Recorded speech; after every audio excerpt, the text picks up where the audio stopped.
Flood officially declared a disaster. Deadly accident kills 3 in Belize, and virus kills another councillor in Region 10.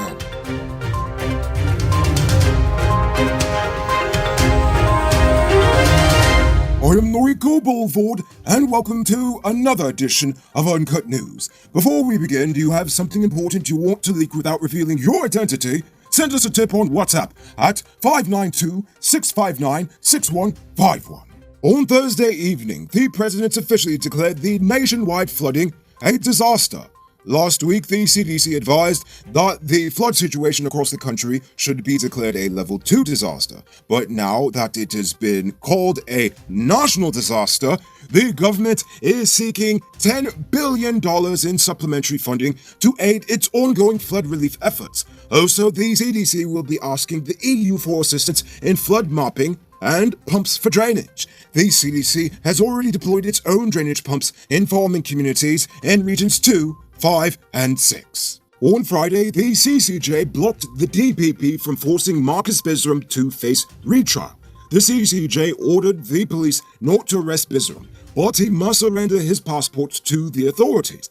Bisram moved to the CCJ after the appeals court agreed with the DPP that there was sufficient evidence to commit him to stand trial. This was on the 31st of last month.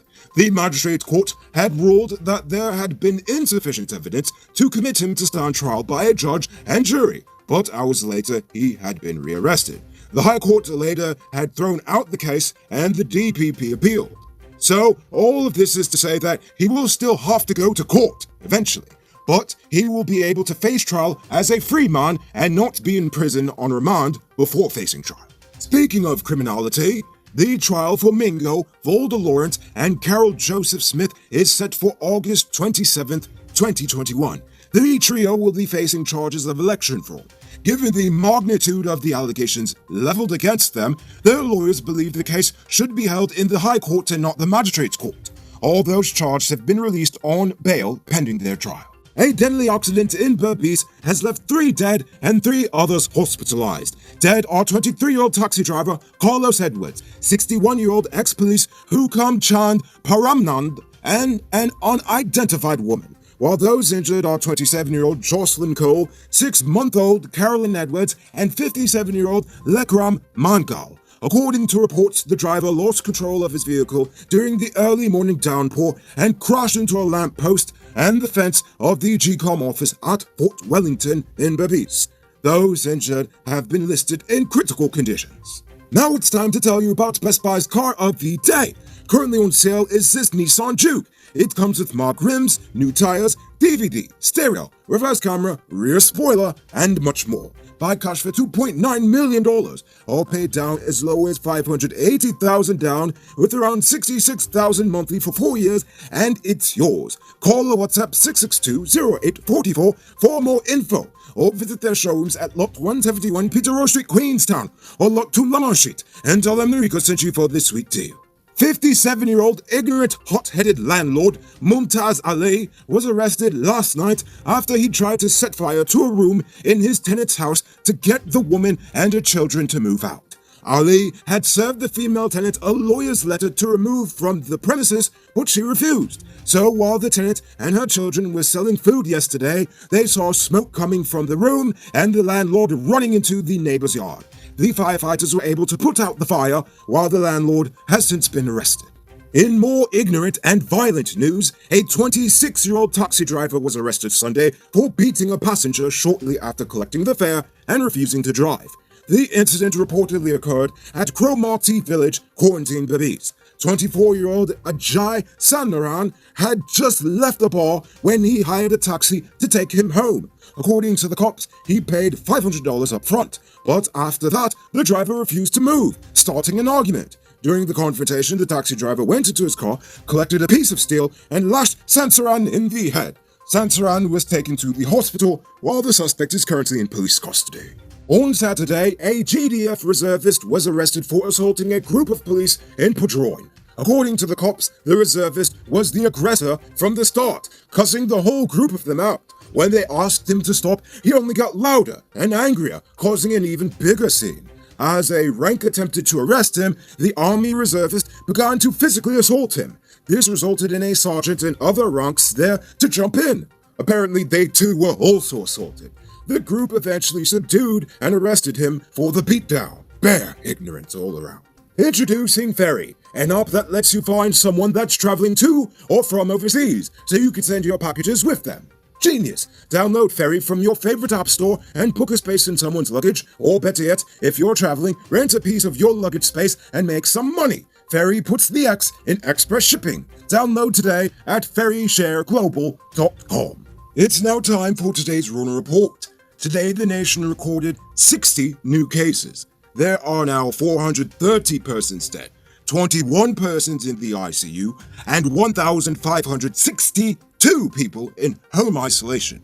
The total number of confirmed cases around the nation now stands at 18,446. So please, people, wash your hands frequently. Avoid touching your nose and mouth and mask up before you leave the house. When you do leave home, try to avoid enclosed spaces and large crowds, and remember to give 6 feet of space between you and others.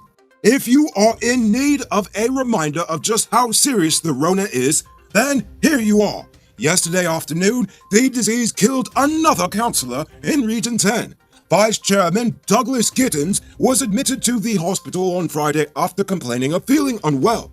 According to a release, Gittins tested positive for the Rona, though he took his first dose of the vaccine on May 27th and was scheduled to take his second soon. Gittins was a regional councillor for Opnu. The first who died was PPP councillor Jem Narayan. So if it isn't obvious by now, this virus doesn't discriminate. Do you want to grow your money? Sell Digicel Top-Up. Become a top-up vendor through Cellular Plus and make some extra cash to supplement your income at your business or your side hustle. Call 685-3109 for more info. Over the weekend, 47-year-old drunken mess Lloyd Harris was arrested after he knocked down a pedestrian near Conversation Tree Road and Rupert Craig Highway. Yes, that same lick-up spot. 28-year-old Chevrona Reiner was hospitalized with a broken left leg and head injuries after the accident. She is listed in stable condition at the GPHC, while the driver was arrested and was found to be as drunk as a fish. And now for our stupid news of the day. The government has finally declared the flooding a natural disaster, and they are actively seeking help. Finally. But I will not commend them for this act of reactive thinking. Why? Well, because everyone knew that this flooding was not unexpected. We all knew the flooding was going to happen, as we all know that A, climate change is real, and B, we are several feet below sea level. I mean, come on, we all say this. Apparently, we've just been taking it for granted all these years. But the problem is, we all assumed that the flooding was going to be only and solely on the coast. So, while the coast has been built up over the years, think the Hope Canal and all of the other anti-flooding measures, the government after government has ignored everywhere else across the country. And where is currently underwater? Well, everywhere else but the coast. Floods in these regions are almost a yearly occasion, but it too is taken for granted. The response to annual flooding shouldn't be passing out food hampers. The response is to observe what's going on and then encourage people to move to higher ground during the dry season. Let's take it a step further. Seeing as we are the land of many waters, flood preparedness has to be seen as a holistic plan that is a part of the development of the nation. This may involve having to move large amounts of evacuees into town, or encouraging growth in less flood-prone areas, or even demand the homeowners must be required to maintain a certain level of flood preparedness at all times. But basically, all I'm trying to say is that with a little forethought, you can see that the best form of flood response is flood preparedness. Because if you ask me, not being prepared for flooding when you live below sea level is pretty stupid. Hey Guyanese business people, are you looking for a great way to advertise your business? Search no more. Join one of the fastest growing business directories in Guyana. Register your business on snap.gy and get access to more eyeballs. And wait for the best part, it's absolutely free. Get your business listed today on snap.gy. Moving on to our Uncut News viewers poll question of the day. Every day we pose a question about current events in the nation, the region, the diaspora, and how you feel it relates to us. So, You give your responses in the comments, and we'll read the best ones in the following episode. Friday's question was, do you believe that the nation's current land use policy should be updated? NG the Atheist said, Guyana's land use laws should change, but it should be done at the local government level.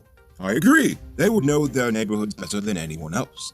Jay Jairam said, Guyana's land use laws should be updated for current times. And finally, Darky North said, the land use policy indeed needs to be updated because all those policies were there for decades, and what used to happen then is not happening now. Now we have Exxon drilling for oil. We need to have a policy to deal with that and to deal with a modern society. So much has changed from then to now.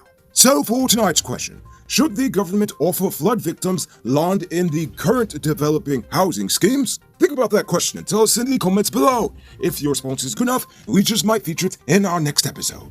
Anyway, that's all the time we have for tonight. Check us out tomorrow for another. Until then, I'm Nariko Bulford saying good night, folks. Hey, Uncut News viewers, thanks for watching. You can subscribe by clicking on this button over here, or click over there for more news. You can also drop a comment to let me know if you've made it to the end of the video. Goodbye for now.